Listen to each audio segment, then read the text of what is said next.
చేస్తారు వాళ్ళు, వాళ్ళ నెత్తినే ఇది రుద్దారు ఈ సర్వేలు. వాళ్ళేని రోజు ప్రెషర్ చేస్తారు, మీరు అర్జెంటుగా ఇంకా ఏంటి ఇంకా ఏంటి ఇంకా ఏంటి అని.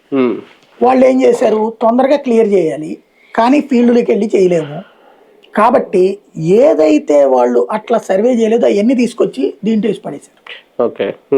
అవన్నీ తీసుకొచ్చి దీంట్లో వేసేసారు. ఇంతకుముందు మొదట్లో నేను చెప్పినట్టు ఆ కొండలు కోనలు ఇవే కాకుండా తర్వాత 22లో పెట్టింది ఏంటంటే దేవాదాయ శాఖకి సంబంధించిన భూములు. ఎట్లాంటివి పెట్టారు అంటే మనకి గుడి ఈనాం అనేటటువంటిది ఉంటది, దాని జోలికి పోరు, అది దేవాదాయ శాఖ పరిధి. అది కాకుండా అర్చక ఈనాం అంటారు, లేదా ఈ మన దాన్ని ఏమంటారు వాయిద్యగాళ్ళకి సంబంధించి మంగళకి సంబంధించి ఇట్లాగా ఆయా వృత్తులు చేసే వాళ్ళకి అట్లాగే అన్నదానానికి ఈనాం ఇట్లాగ ఉంటాయి.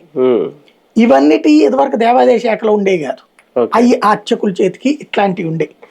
వాళ్ళు అది తరతరాలు అనుభవించాలే కానీ అమ్ముకోకూడదు.